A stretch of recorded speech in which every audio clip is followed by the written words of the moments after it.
दोस्तों, स्वागत है आपका हमारे चैनल में। अगर आपने अब तक इस चैनल को सब्सक्राइब नहीं किया है तो पहले कहानी सुन लीजिए। अगर अच्छी लगे तो उसके बाद ज़रूर सब्सक्राइब कीजिए। आज की कहानी है हमारा घरौंदा। मैं जब कॉलेज से घर लौटा तो बाहरी दरवाजे पर ताला पड़ा मिला। अंदर खाने की मेज़ पर कॉपी से फाड़े गए कागज़ पर लिखा था, अब और सहन नहीं कर सकती, हमेशा के लिए अपने घर जा रही हूँ। वो लोग पूरी उम्र मुझे और मेरे बच्चे को पाल लेंगे। कल जो विवाद हुआ था उसी की परिणति थी यह। माना कि आज विवाद उग्र हो उठा था, लेकिन इसका ये मतलब तो नहीं कि अपना घर छोड़ दिया जाए। वीना के साथ शादी को 4 साल हो गए थे। लव मैरिज की थी हमने, जिसे दोनों परिवारों ने स्वीकार नहीं किया था। हम दोनों नैनीताल में एमएससी में क्लास फेलो थे। जाति बंधन तोड़कर अनजाने ही एक दूसरे के दिलों में जगह बनाई थी। घर वालों के तमाम विरोधों के बावजूद मैं पिछड़ी जाति का था और वीना शुद्ध ब्राह्मण। मैं मानता हूँ कि इस तरह से उसने मुझे पाने के लिए कहीं ज़्यादा त्याग किया था, मुझसे भी ज़्यादा। मुझे याद है, फाइनल ईयर के अंतिम दिनों में कॉलेज के पीछे पहाड़ की आड़ में धुंध से लिपटी वीना अलगाव के डर से सहमी हुई थी। उसकी आंखों में आंसू थे। मैंने घर वालों के सम्मान और अवमानों का गला घोंटकर आपको चुना है। कभी मुझसे अलग मत होना। तुम्हारे लिए मैं सब कुछ छोड़ सकता हूँ, कुछ भी कर सकता हूँ। उसे बाहों में जकड़ते हुए मैंने उसे दिलासा दिया था। साथ ही ये वचन भी दिया कि उसकी खातिर अपने घर वालों को भी छोड़ दूंगा। डिग्री लेने के बाद वीना अपने घर चली गई और मैं अपने घर। लेकिन फ़ोन पर और कभी कभी नैनीताल में आकर हम दोनों आपस में मिलते रहते। बाद में वीना कॉन्वेंट स्कूल में एक अध्यापिका बन गई और मैं राजकीय इंटर कॉलेज में प्राध्यापक। दोनों के घर वालों ने हम दोनों की दृढ़ इच्छा को ध्यान में रखते हुए अपनी इच्छाओं को आखिर दबा डाला और कुछ विरोध करने के बाद विवाह कर दिया। लेकिन यह ताना देने से भी नहीं चुके कि कर लो अपनी मर्जी, दोनों को इसका परिणाम भुगतना ही होगा। हम अपने भावी संबंधों की मजबूती को लेकर पूरी तरह से आश्वस्त थे, इसलिए इन तानों का हम पर कोई भी असर नहीं हुआ। लेकिन जैसा सोचा था वैसा हुआ नहीं। साथ रहने के लिए वीना ने अपना स्थानांतर मेरे पास करवा लिया। सोचा था कि हम दोनों आनंद का जीवन गुजारेंगे। कुणाल के आने के मौक़ों पर परिवार वालों के साथ बातचीत शुरू हो गई थी। मुझे भी होम सिकनेस ने आ घेरा था। उनके प्रति मुझे अपना कर्तव्य याद आने लगा। बीच बीच में मैं घर भी जाने लगा और वो लोग भी हमारे पास आने लगे। इस पर वीना ने थोड़े दिनों में अपना रंग दिखाना शुरू कर दिया। गाहे बगाहे उसके मुंह से विरोध के स्वर फूटने लगे। आखिर कब तक चलेगा ये? मेरे परिवार के लोग हैं, कोई गैर तो नहीं, उनका अधिकार है मुझ पर। लेकिन आपने तो कहा था कि उन लोगों से कोई वास्ता नहीं रखना है, तो अब ये आना जाना क्यों? जब आपके घर वाले डेरा डालेंगे तो मेरे घर वाले भी जब तक जी चाहेंगे यहाँ रुकेंगे। यह मेरा घर है, जिसे चाहूँगा वही आएगा। हिम्मत हो तो रोक कर देख लो मेरे घर वालों को यहाँ आने से। वीना ने जल्दी इस धमकी को चरितार्थ भी कर दिखाया था। कारण पहले मेरे भैया भाभी और बच्चे आए गए। जिद में वीना ने अपना पूरा परिवार यहाँ घर पर बुला लिया। दोनों परिवारों में तनातनी तो थी ही। जून के पूरे महीने खींचातानी बनी रही। जब स्कूलों के खुलने का समय आया तो दोनों परिवार वापस लौटे। लेकिन महीने भर जो घुटन मैंने महसूस की थी वह उबल कर बाहर आखिर आ ही गई। थोड़ा सब्र करके बुला लेती तो क्या बिगड़ जाता तुम्हारा? अपनी ज़िद करके ही मानी तुम। पिछले साल की छुट्टियों का हिसाब लगा लो। तुम्हारे ही घर वाले पड़े रहे थे यहाँ पर। न जाने क्या दुश्मनी है मेरे घर वालों से। तुमसे ज़्यादा यह मेरा घर है। मेरे घर वाले आएंगे यहाँ, तुमने रोक कर देखो ज़रा।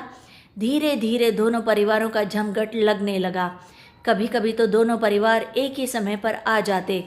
तब हम दोनों में अघोषित युद्ध और ज़्यादा बढ़ जाता।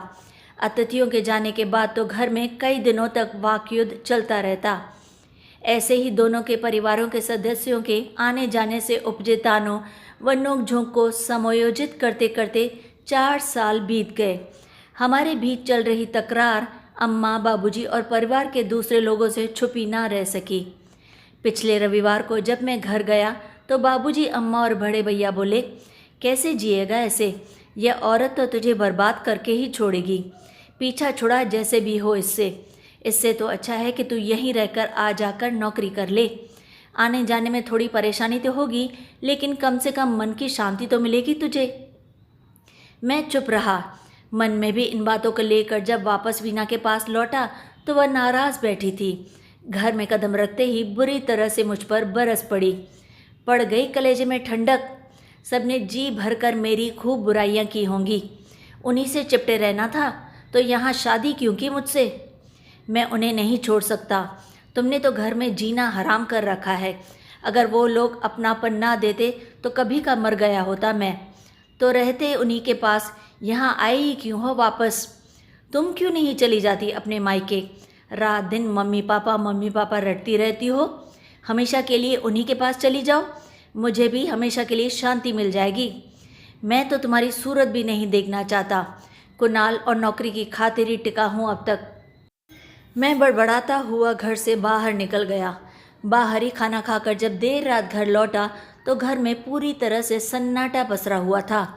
वीना बेडरूम में लेटी थी। पता नहीं उसने खाना खाया था या नहीं। खिसियाहट में मैंने पूछना भी गवारा नहीं समझा। इसी विवाद से उपजे क्रोध को वीना ने दूसरे दिन मायके जाकर चरितार्थ कर दिया। एक सप्ताह तक वीना की कोई खैर खबर नहीं मिलने पर घर पूरी तरह से उजड़ा उजड़ा सा लगने लगा। सारी दिनचर्या ही बिगड़ गई थी।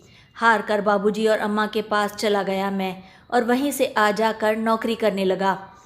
अपना घरौंदा छोड़ने पर उदासीनता इतनी बढ़ गई कि उसमें दिया बत्ती करने के लिए भी जाने की इच्छा नहीं होती थी। जब मैं अपने परिजनों के बीच पहुंचा तो घर भरा पूरा लगा था। बड़े से पुश्तैनी घर में थे तो 3 परिवार, अम्मा बाबूजी, बड़े भैया और उनके छोटे भैया, लेकिन तकरीबन मिला जुला सा परिवेश था। एक तरह से अर्ध संयुक्त परिवार था। सब मेरे लिए आंखें बिछाए हुए बैठे थे। कुछ दिनों बाद दशहरा और दिवाली की छुट्टियां भी पड़ गईं। बड़ी जीजी अपने 3 बच्चों के साथ घर पर आ गई थी। मुझे लगा कि मैं मरुस्थल से हरितिमा में आ गया हूँ। सब मुझे अक्सर बहलाते रहते, अच्छा किया जो यहाँ आ गया। ऐसी पत्नी मिली है कि इसकी तकदीर ही फूट गई है। अब यहाँ मौज से रहो। मैं इतनी आत्मीयता पाकर आत्मविभोर हो उठा, लेकिन मुझे क्या पता था कि यहाँ की उपजाऊ ज़मीन कुछ ही दिनों में बंजर होने वाली है। धीरे धीरे सब अपने अपने कामों में पूरी तरह से व्यस्त हो गए। छुट्टियाँ शेष बचने के बावजूद जीजी ने कहना शुरू कर दिया, अम्मा मुझे जाने दो, वह पता नहीं कैसे रह रहे होंगे। बच्चों के बिना तो एक पल भी नहीं रह पाते, आदि आदि। सबके आग्रह को अनदेखा करके वह चली गई। बड़े और छोटे भैया भी अपने परिवारों के रूटीन में रम गए। ऑफिस से आते तो सीधे भाभी और बच्चों के पास चले जाते। बच्चों को झूले या ट्राइसाइकिल पर बैठाकर जब तक बहला नहीं लेते वे पीछा ही नहीं छोड़ते। ऐसा देखकर मुझे कुणाल की याद अब सताने लगती। मैं अक्सर भाइयों, भाभियों और बच्चों के बीच हंसी ठिठोलियाँ देखता, लेकिन उनमें शामिल भी तो नहीं हो सकता था। उनके नितांत व्यक्तिगत आनंद में दखल देना मुझे कभी भी ठीक नहीं लगता था। ऑफिस से आता तो बरामदे पर पड़ी खटिया पर बैठ जाता। बड़ी और मंझली भाभी तब तक खाना पीना करती जब उनके पतियों की मर्जी होती। मुझे जल्दी खाने की आदत थी, लेकिन भाभियाँ अपने पतियों के लिए ताज़े फुलके तभी बनाती थी जब वे घर आते थे। उनके टाइम बेटाइम खाना बनाती रहती थी। अम्मा बाबूजी का परहेज़ी खाना वे पहले बनाकर उनके कमरे में पहुंचा देती, जिसे खाकर वे दोनों आराम से सो जाते थे। मैं घर में अम्मा बाबूजी के बगल वाले कमरे में बेवजह लोटता पोटता रहता। करीब 4 महीने हो गए मुझे वीना से अलग हुए और अपना घर छोड़े हुए। 1 माह पहले कॉलेज से अवकाश मिलने पर उस घर में गया तो देखा पूरा घर अब तक खंडर बन चुका था। ऐसा लगा कि मैं किसी भूतिया महल में आ गया हूँ। फर्श पर धूल की मोटी परत, दीवारों पर उखड़ी पपड़ी, सीलन और बदबू। अम्मा बाबूजी बड़े घर में सबको अपने अपने घरौंदों की चिंता थी। अम्मा बाबूजी, बड़े भाई भाभियाँ और बड़ी जीजी अभी अपना घर संवारने में लगे हैं। मेरा अपना घरौंदा कहाँ खो गया? यह प्रश्न मेरे अंतस को चीरने लगा है। पल प्रतिपल यह ख्याल मेरे मन को खाए जा रहा है। वीना अभी अपने पति प्रमोद का घर छोड़कर 3 साल के बेटे कुणाल के साथ मायके आई हुई थी। शादी के बाद रोज़ रोज़ की कलह से यह तो होना ही था। आज सुबह विवाद की पराकाष्ठा से तंग आकर जब उसने फ़ोन पर मम्मी पापा को बताया तो उन्होंने तुरंत घर आने को कहा। छोड़ दे ऐसे आदमी को, हमने तो तुझे पहले ही समझाया था बेटा, तू यहाँ आ जा, अपने आप उसकी अक्ल ठिकाने आ जाएगी। मेरे घर पहुँचते ही भैया ने कुणाल को अपनी गोद में उठा ले लिया। मेरा राजा बेटा है, मेरे साथ रहेगा। भाभी भी उसके गाल बड़ी ही प्यार से चूमने लगी। थोड़ी देर तक सब लोग परम को कोसने रहे। क्या हम अपनी बेटी को पाल नहीं सकते क्या? क्या समझता है वह अपने आप को? ऐसी सीधी और होनहार लड़की मिल गई है तो दिमाग 7वें आसमान पर चढ़ गया है। आदि आदि। माहौल शांत होने पर मैं चाय पीने के बाद छत पर चली गई। नीले आकाश में 2 पक्षियों का जोड़ा एक साथ उड़ रहा था। दोनों में कितना प्रेम था। शादी से पहले हम दोनों भी तो ऐसे ही थे। पक्षियों की साम्यता ने पल भर में मुझे वर्तमान से पीछे भूतकाल में धकेल दिया। उस दिन की खुशी को मैं संभाल नहीं पा रही थी जिस दिन तमाम विरोधों के बाद परम मुझे ब्याहने आए थे। मुझे याद आ रहा है एक दिन जब हम दोनों कड़कड़ाती ठंड की रात में कॉलेज के एक प्राध्यापक के घर बच्चे की बर्थडे पार्टी में गए थे। लौटते समय एकांत में हम एक पुलिया की मुंडेर पर बैठ गए। मुझे ठिठुरता देखकर उन्होंने मुझे आलिंगन में बांध लिया। इससे पहले कि ठंड तुम्हें जकड़ ले, मैं जकड़ लेता हूँ। मैं कसमसाई तो आलिंगन और कसता चला गया। उस सुखद अनुभूति को मैं आज तक नहीं भूल पाई हूँ। हम आगे बढ़े तो उन्होंने अपना ओवरकोट मुझे पहना दिया। मैडम, अमूल्य निधि हो तुम मेरी। कितने जन्म लिए होंगे तुमने, तब तुम्हें पाया है मैंने। तुम खुश रहो, बस यही चाहता हूँ मैं। मुझे कुछ हो जाए कोई परवाह नहीं, पर तुम्हारी खुशी मेरे लिए सर्वप्रिय है। उनके शायराना शब्दों को बीच में ही मैंने अपनी हथेली के होठों को दबाकर रोक दिया। आपको कुछ हो इससे पहले मैं मर जाना चाहूँगी। क्या दिन थे वो। घंटों नैनीताल की झील के किनारे पर खड़े होकर पेड़ों और पर्वतों को निहारना, कभी ठंडी सड़क पर धुंध में खो जाना, कभी बोवाली रोड पर कत्थई घास पर भेड़ों के बीच में बैठ जाना। और अब क्या हो गया? कहाँ खो गया वो सब कुछ? मेरी समझ में नहीं आता कि विवाह के बाद क्या लड़की के परिवार वालों और संबंधियों से रिश्ता नाता हमेशा के लिए समाप्त हो जाता है? क्या पति को यह अधिकार है कि वह अपनी पत्नी, बच्चों और घर को अपनी मिल्कियत समझे और इस बात का निर्णय करे कि पत्नी के परिजन आएंगे या नहीं? लेकिन परम ने यह सब तो चाहा ही है और किया भी है, नहीं तो मैं अपना बसा बसाया घर छोड़कर यह मायके क्यों चली आती? आखिर उनकी तानाशाही और तानों को भी कोई कब तक सहेगा भला? विवाह से पहले परम ने क्या क्या वायदे नहीं किए थे। तुम्हें रानी बनाकर रखूँगा, दोनों परिवारों का कोई भी व्यक्ति हमारे प्यार के घरौंदे में घुसपैठ नहीं करेगा। लेकिन कुछ दिनों बाद ही समझौते से पूरी तरह से मुकर गए। वह अक्सर अपने परिवार के बीच जाने लगे और उनके घरवाले भी जब तब हमारे परिवार में हस्तक्षेप करने लगे। मजबूरी में मैंने उस दिन मम्मी पापा और भैया भाभी को भी अपने घर बुला लिया। वह सुबह आए और शाम को अपने घर वापस चले गए। उन्होंने परम को काफ़ी समझाया भी, लेकिन उन्होंने उसका उल्टा मतलब निकाला। अच्छा, अब तुम अपने घर वालों से मुझे प्रताड़ित कराओगी? यही दिन देखना बाकी रह गया था। मैं दबने वाला नहीं हूँ, समझी तुम? घर का मालिक हूँ मैं, तो मैं भी अब और सहन नहीं करूँगी। आप हठ धर्मिता दिखाओगे तो किसके पास जाऊँगी भला मैं? वो मुझे अपने प्राणों से अधिक चाहते हैं। वो आएंगे भी और आपकी करतूतों को रोकेंगे भी। आपके लिए मैंने सब कुछ छोड़ दिया और अब आप मुझे। मैं तकिए पर औंधा सिर रखकर अब नौटंकी शुरू कर दी। इन शब्दों ने मेरी आंसुओं की धार को और तेज कर दिया। इससे बड़ी बेइज्जती भला क्या हो सकती है? मैं सारी रात वहाँ पड़ी रोती रही। दूसरे दिन मैं मायके आ गई थी। कुछ दिनों बाद परम भी अपने परिजनों के पास चले गए थे। यह मुझे एक परिचित से पता चला था। मैं मम्मी पापा के घर से बस से जाकर नौकरी करने लगी, लेकिन यहाँ कुछ ही दिनों में अपनापन खोने सा लगा था। पापा, भैया और भाभी तीनों नौकरी करते थे। सुबह काम पर चले जाते और वापस शाम को लौटते थे। बच्चों को मम्मी और नौकरानी संभालती थी। एक दिन भाभी काम से लौटी तो नौकरानी पर बुरी तरह से बरस पड़ी। क्या बहाल बना रखा है बच्चों का, ठीक से देखभाल नहीं कर रही हो। अगर 2 की जगह 3 बच्चे हो गए हैं तो पापा से कुछ पैसे बढ़वा लो, लेकिन लापरवाही मत बरतो, समझी तुम। और हाँ वीना, तुम भी तो काम कर सकती हो ना, थोड़ा तो सहयोग तुम्हें भी करना चाहिए। इतनी तो अक्ल तुम्हें भी होनी चाहिए कि थोड़ा बहुत तुम भी घर में दे दो। मैं बिल्कुल चुप रही। मैं भाभी के बदलते व्यवहार को देखकर हतप्रभ थी। एक दिन जब भैया घर आए तो उनके हाथ में लटकी पारदर्शी थैली में आम देखकर कुणाल जिद करने लगा। भैया ने थैली मेरी तरफ बढ़ाई तो बीच में ही भाभी ने उनसे खींचकर ले ली। एक छोटा आम देते हुए बोली, कई दिनों से बच्चे कह रहे थे, उनके लिए तो ये भी कम पड़ेंगे। वीना, तुम भी तो बाहर जाती हो ना, कभी कभार कुछ चीज़ें तुम ही ले आया करो प्लीज़। उनकी बात से उतना दुख नहीं हुआ जितना भैया के चुप रह जाने से हुआ।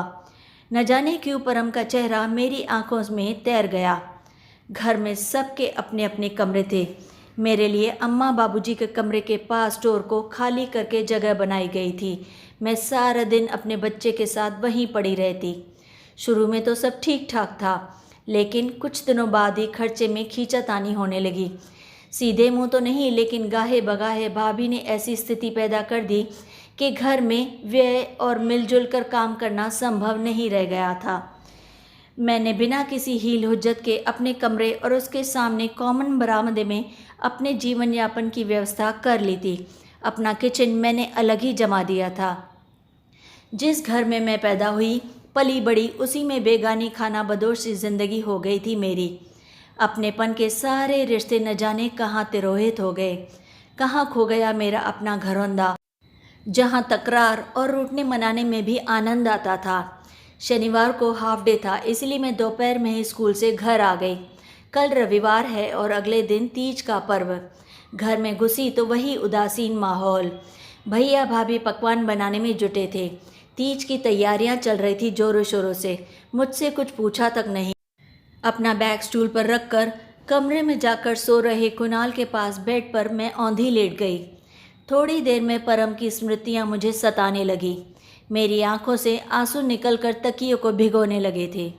सो रहे कुणाल का चेहरा देखकर लगा जैसे परम लेटे हैं। अचानक मैंने ये दृढ़ संकल्प लिया, उठकर हाथ मुंह धोया और ज़रूरी सामान बैग में रखने लगी।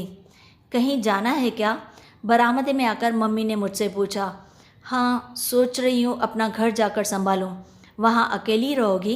परेशानी होगी तुम्हें बेटा, मम्मी ने मुझसे कहा। उनके स्वर में अब तक खनक नहीं थी जिसके सहारे उन्होंने मुझे अपना घरौंदा छोड़कर यहाँ आने को कहा था। मम्मी, खाली घर भूतों का डेरा बन जाता है, हवा धूप मिलती नहीं, सीलन और बदबू से जर्जर होने लगता है। सोच रही हूँ 2 दिन की छुट्टी है, थोड़ा जाकर संभाल आऊँ। कुणाल भी साथ जाएगा क्या बेटा? उसे भी साथ ले जाओगी? मेरे बिना यहाँ कैसे रहेगा मम्मी, सबको परेशान करके रख देगा। मैं जानती थी कि जब अपनी लाडली से कुछ ही दिनों में सब उकता गए तो कुणाल तो उनके लिए एक बोझ ही बनता, इसीलिए मैंने उसे अपने साथ ही रखना बेहतर समझा। मम्मी के साथ हो रही बातचीत भैया भाभी भी सुन रहे थे। अपना ख्याल रखना बेटा, भैया ने भाभी भी की उपस्थिति से डरते डरते इतना ही कहा था। मुझसे नज़र न मिले इसलिए भाभी कृत्रिम व्यस्तता में रमी रही। जाने की कुछ खास तैयारियां मुझे करनी नहीं थी। असली तैयारी तो करनी थी अपने मन को, और वह इस कैद से उड़ने को पूरी तरह से तैयार बैठा था। जब मैं अपने घर के पास पहुंची तो शाम घेराई थी। रिक्शा छोड़कर मैं आगे बढ़ी तो अचंभित हो उठी थी उसे देखकर। घर का बाहरी हिस्सा पूरी तरह से साफ सुथरा दिख रहा था। कमरों की लाइटें भी जल रही थी। बाहरी दरवाजे पर ताला पड़ा था, इसका मतलब कोई यहाँ रह रहा था। कोई क्यों? परम रह रहे होंगे, दूसरी चाबी तो उन्हीं के पास थी ना। फिलहाल किसी काम से बाहर गए होंगे। अपनी चाबी से ताला खोलकर मैं जब अंदर गई तो घर की सुंदर व्यवस्था को देखकर बुरी तरह से दंग रह गई और शायद थोड़ी खुशी भी हुई। बेडरूम में साइड में रखे तिकोने स्टूल पर कुणाल के साथ परम और मेरा करीब 2 वर्ष पहले खिंचा हुआ फोटो बड़े ही सलीके से रखा गया था।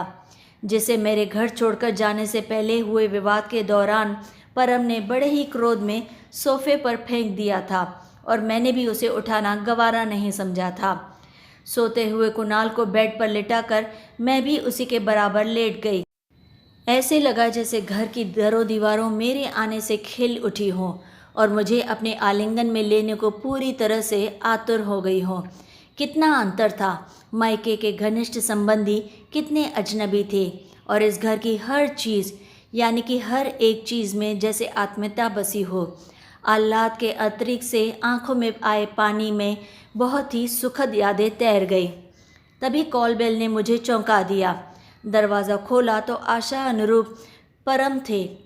करीब 4 महीने के इस अंतराल के बाद हम दोनों ने एक दूसरे को आमने सामने देखा था। हम दोनों ही कुछ क्षण एक दूसरे को यूं ही आमने सामने खड़े देखते रह गए। मुझे विश्वास था कि जिस तरह मैं अपने घर में चुपचाप यहाँ वापस आ गया हूँ, उसी तरह तुम भी अपने घर ज़रूर लौटोगी। मुझे इसी दिन का इंतज़ार था, इसीलिए पूरे घर को सजाकर तुम्हारा इंतज़ार कर रहा था। मुझे यह सुनकर बेहद सुखद आश्चर्य हुआ। परम ने मुझे अपने बाहुपाश में बांध लिया और मैं भी उनकी बाहों में सिमटती चली गई। आंखों में खुशी के आंसू लिए मैं लगातार यह सोचने लगी कि यह भला कौन सा रिश्ता था जो मुझे अपने माता पिताजी और भाई के रिश्ते से कहीं ज़्यादा और कहीं अधिक मजबूत और प्यारा और आत्मीय लग रहा था। यही तो है पति पत्नी का अटूट रिश्ता। तो दोस्तों, कैसी लगी आपको यह कहानी? ज़रूर अच्छी लगी होगी। अगर अच्छी लगी हो तो अब जाकर चैनल को सब्सक्राइब ज़रूर करें और हाँ, कमेंट्स में हमें अपनी राय ज़रूर बताएं कि आपको ये कहानी कैसी लगी और तब फिर कहानी को लाइक और शेयर ज़रूर करें और फिर रोज़ की तरह लाइक, शेयर एंड सब्सक्राइब।